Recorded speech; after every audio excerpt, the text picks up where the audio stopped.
बच्चों क्वेश्चन दिया है कि एक चादर का अंकित मूल्य उसके लागत मूल्य से 14% अधिक है। यदि अंकित मूल्य पर 14% की छूट दी जाती है तो लाभ या हानि प्रतिशत क्या है। ठीक है ना, इंग्लिश वाले बच्चों ने पढ़ लिया होगा। देखो इसको मैं बताऊंगा तीन तरीके से बताऊंगा। क्यों?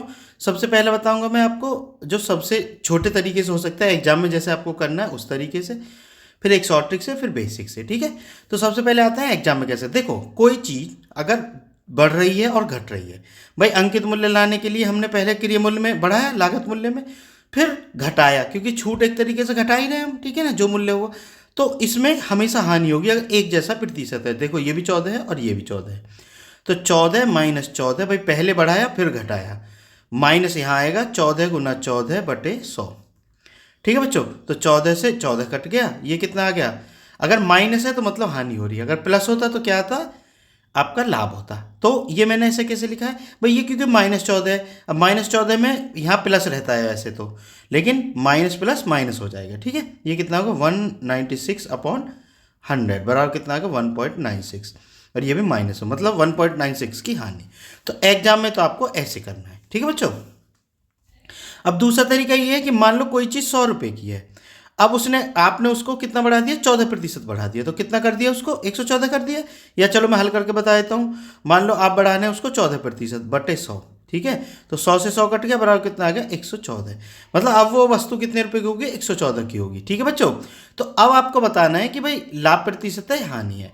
ठीक है भाई, 114 की होगी, अब 114 हो गया क्या, इसका अंकित मूल्य हो गया, मतलब मार्क प्राइस जो आप बोल रहे हैं। ठीक है, तो आप मार्क प्राइस से सेलिंग प्राइस कैसे निकालेंगे, 100 माइनस छूट प्रतिशत, तो वो कितना है 14 बटे 100। इसको हल कर लो भाई, बराबर कितना हो गया 114 गुना 86 अपॉन 100। ठीक है, गुना करो भाई, देखो ये तरीका कितना छोटा था, है ना। चलो इसकी गुना कर लेते हैं हम, 114 गुना 86, करो गुना, 6 चौक 24। ठीक है, 6 एकम 6 और 2 8, 6 एकम 6, 8 की करो 8 चौक 32, ये 8 है भाई। 8 एकम 8 और 3 11, 8 एकम 8 और 1 9, देखो कितना आ गया 4 0 8 9, यानी 9804। यानी वो चीज़ कितने की बिकी, 9804 अपॉन 100 है भाई, यहाँ नीचे नीचे 100 करो तो कितनी आ गई 98.04।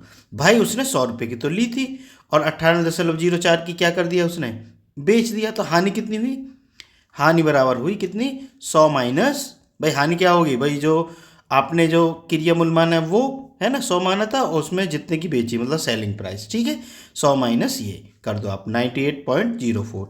अब भाई यहाँ क्या है, दशमलव नहीं है तो 2 जीरो बढ़ा ली, 6 हो गया, और ये कितना हो गया भाई 9 बचा, और यहाँ कितना बचा, 9 में से 1 गए 8, यानी 1.96%। अब 1.96 की हानि हुई भाई, 100 इसीलिए हम मानते हैं कि जितने की हानि हुई उतने प्रतिशत ही हानि हुई, तो कितने की हानि हुई 1.96 की। ठीक है, अब जो बेसिक से सीखने बच्चे आए हैं वो देख लो जरा। ठीक है, तो इस तरीके से आप एग्जाम में करना, मेरा मानना तो ये है। ठीक है, बाकी मैं फॉर्मूला लिख देता हूँ कुछ जो इसमें प्रयोग हुए हैं। सबसे पहले तो कि भाई आप क्रियामूल से ज़्यादा वाला तो मेरे हिसाब से सबको पता होगा, ज़्यादा अंकित कैसे करते हैं।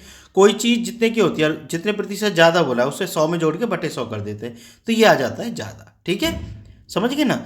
अब अब बारी आती है कि भाई अंकित मूल्य से आप सेलिंग प्राइस कैसे निकालेंगे, मतलब एसपी जिसे बोलते हैं आप लोग। ठीक है, तो एसपी कैसे निकलता है, या विक्रय मूल्य जिसे बोलते हैं हम। विक्रय मूल्य बराबर क्या होता है, ये होता है अंकित मूल्य। मैं लिख देता हूँ फॉर्मूला, तो इससे क्लियर हो जाएगा तुम्हारा। अंकित मूल्य मतलब मार्क प्राइस जो होता है, जो एमआरपी रहता है ना, वही अंकित मूल्य होता है। अंकित मूल्य गुना 100 माइनस छूट प्रतिशत और उसके बटे 100। ठीक है बच्चों, ये वाला फॉर्मूला हमने प्रयोग किया है। ठीक है, अब 1.96 है हानि, हानि इतने की हुई 1.96 की, तो हानि प्रतिशत क्या होता है मैं यहाँ बता देता हूँ। हानि बराबर क्या होती है, ध्यान रखना, क्रियामूल माइनस विक्रयमूल। ठीक है, लाभ बराबर क्या होता है, विक्रयमूल माइनस क्रियामूल। भाई अब तुम सीधा सोचो, जितने की तुमने चीज खरीदी उससे कम में बेची, तो इसका मतलब तुम्हें हानि हो रही है ना, तो वही ऐसे हानि निकालते हैं, व्यवहारिक रूप में ले लो मैथ को। तो हानि प्रतिशत बराबर क्या होता है, हानि गुना क्या, आपका 100 बटे क्रियामूल। क्रियामूल जिससे बोलते हैं कॉस्ट प्राइस। ठीक है, अब देखो मैंने यहाँ क्यों नहीं किया उसको हल, देखो अब थोड़ा समझ लो, 1.96 गुना 100 बटे 100, तो कितना आ गया 1.96 से तो आ गया, तो इसलिए हल नहीं किया उसको, मैंने डायरेक्ट लिख दिया। 100 हम मानते इसलिए हैं कि उतना ही प्रतिशत आ जाएगा। ठीक है बच्चों, मेरे हिसाब से अब बात क्लियर होगी।